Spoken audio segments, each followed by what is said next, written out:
Yo, what it is, everybody? Thanks for tuning in to another episode here on the Speedbug channel. Today we got an episode, two-part episode. We're gonna just combine them both. I'm not gonna drag this one out, but it's solely focused here on the Gromskis. So you already saw my wonderful new exhaust. Love it. It's a lot quieter than my last exhaust, but just take a little bit of time to get used to. Hey, look, she's already starting to change colors. But overall, she sounds great. I do notice a little bit more low-end torque, which is kind of nice for scooting around on the street. You know, now I can, kind of catch all those high boosters and shit, when I'm trying to drag race. Because even the turbo boosters, they can't keep up with my Grom. My Grom does all of, 64, 65 miles an hour. So these boosters ain't got nothing for me.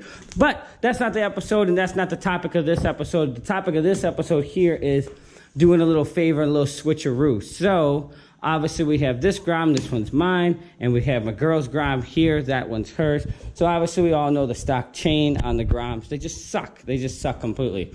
Obviously mine has an aftermarket chain because when I did all the powder coating and everything, I went ahead and just did the aftermarket chain. So hers eventually gave way as well. She sometimes commutes a little bit further on hers than I do on mine. And so I'm going to give her my stock steel sprocket because obviously steel sprockets last a little bit longer than an aluminum one. Now I went ahead and bought a replacement one so that I can obviously give her this one so she didn't have to buy it. So I went ahead and got me a aluminum Vortex red sprocket, just obviously give it up a little bit more flash and stuff like that. Now I didn't want to put the red one or get an aluminum sprocket for hers because, like I said, she commutes a little longer and aluminum sprockets don't tend to last as long as the steel sprockets. So we're just not going to do that on this one. So we're going to go ahead and take this one off, put the red one on this bike, take my black steel one off that was actually already powder coated, and give it to this bike here so that she can start commuting. So let's go ahead and deconstruct this one. Very straightforward. Just got to pull the axle arm, the axle bolt out so that we can loosen it here with the swing arm. Drop everything down, drop it out, change it on the carrier, throw the new one on, and go ahead and adjust it. Perfect. Real simple and easy. We'll drag this one up on the lift, do the same thing, and get that one rolling again. But we got to put a new chain on this one. So I'm going to go through a little bit more in-depth here on putting the chain on the ground for the ones that don't know how to put the chain on the ground. You do need a special tool so to get the chain off. I already have mine off, but you do need a special tool to put it on. To take it off and put it on. But I can show you some tricks also around it. So enough of me yip-yapping and tick-talking. Let's go ahead and get this thing rolling.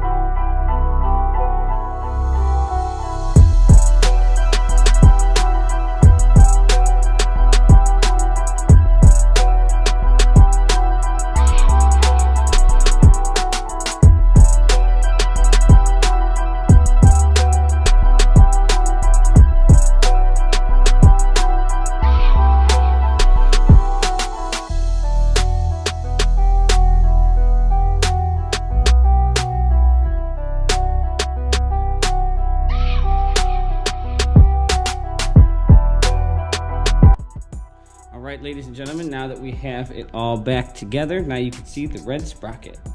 Just adds a nice little piece of color. No performance, stock gearing. I didn't go up or down a tooth or anything like that. I just kept it stock. I like the stock gearing. I think it works very well. So I'm just going to go ahead and slide this joker back underneath the bike. Let's get it rolling.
Okay, ladies and gentlemen, midway through, we got everything buttoned up. As usual, it's kind of a pain in the ass to get the tire back on, but look, I got a nice little red sprocket up in there. Kind of adds just a little bit more flavor to the bike, you know? Kind of have a little flavor, that flavor. So we're gonna get this one off. This one's pretty much done. I'll just cycle it real quick through on the gears, make sure everything's aligned good. And then we're gonna get this one on here. We're gonna put the chain on, and the black OE sprocket that I had powder coated right here, we're gonna throw that on that bike. So let's go.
Alright, ladies and gentlemen, so now that we have the chain here, we have our connection link.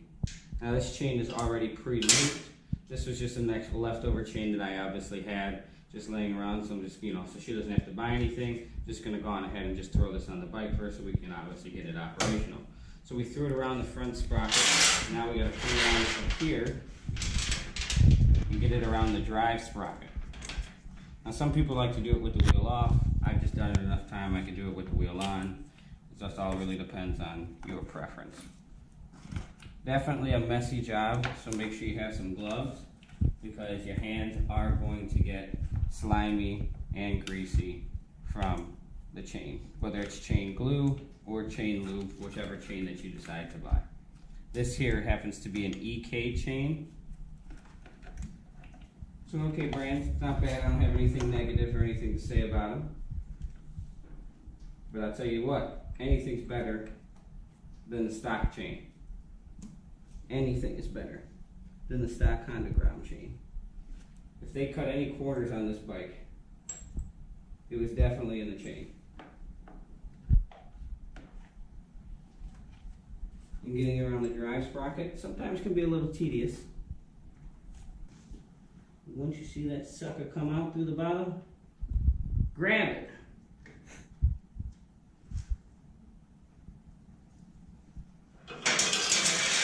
And then you measure it. Now I have the wheel.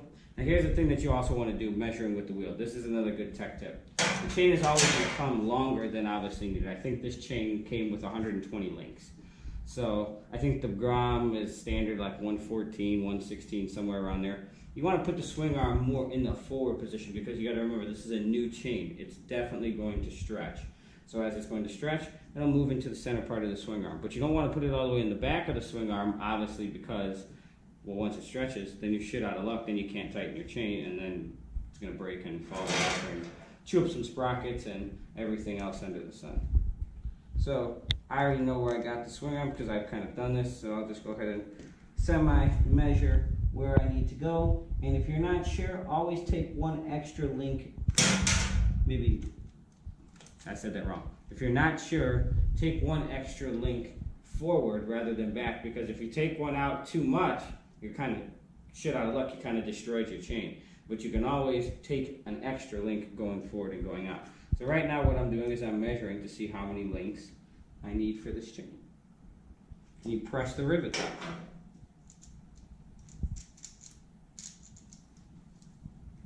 Back this out some from the last time I used it.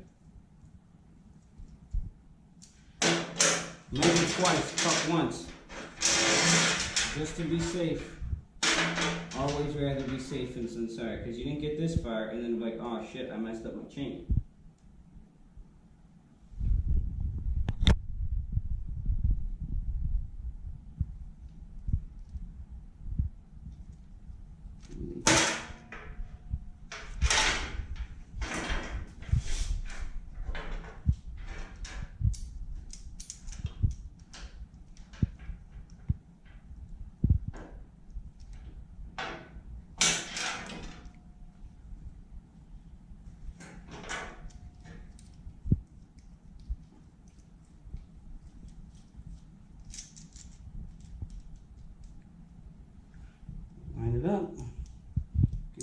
up on the rivets, get the piece in here, and now we're going to press out the rivet.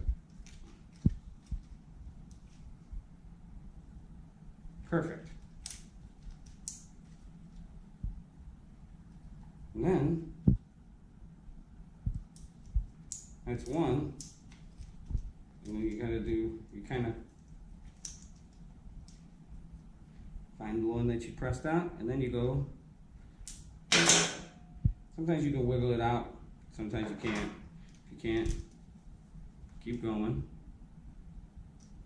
Find your rivets, because you can't go too much first one out.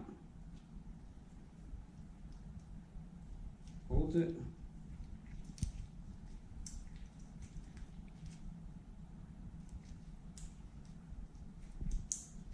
Not 100% lined up, but there's definitely going to be some tension.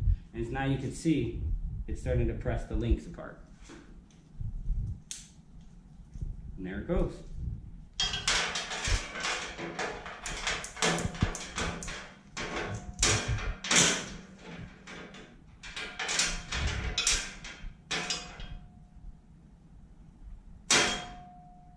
Well, this one's a little stingy.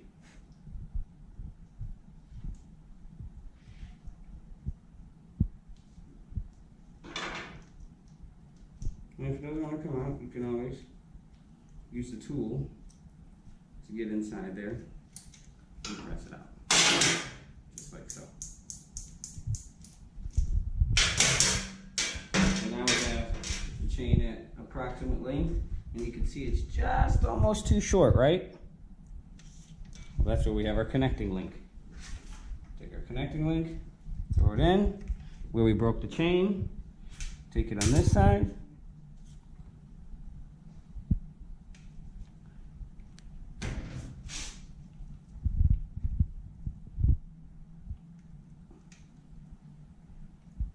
if my hands weren't so damn greasy. Perfect. Now she's on there.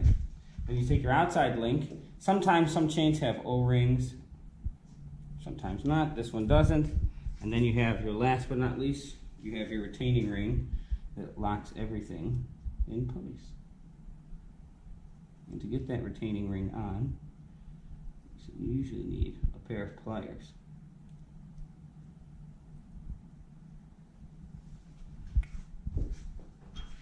Sometimes you can do it with a screwdriver. Let's see if I can get lucky.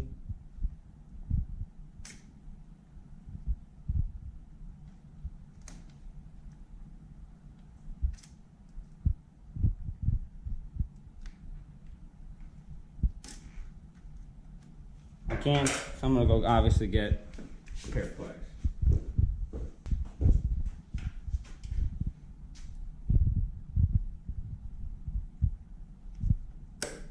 Done. And now we readjust the wheel and use our alignment marks as usual. You see me do this 1,000 times just in the chain, so that's gonna wrap it up for the chain. So let me get this back on, and I'll see you here in a minute.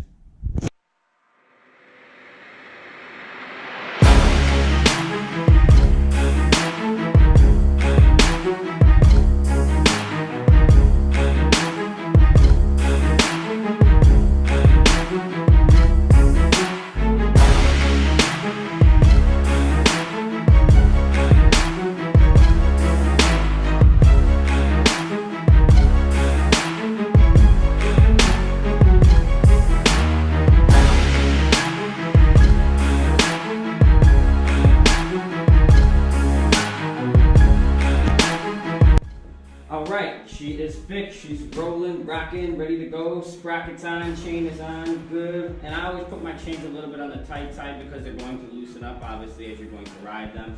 But that's going to wrap it up. This bike is now officially done. So obviously, thank you guys for tuning in. I hope you guys learned something. I hope this was informative. So again, thanks for tuning in. Facebook, Instagram, at the Speedbug, same name here as YouTube. And we'll catch you all here for another episode here on the Speedbug channel. Peace, y'all.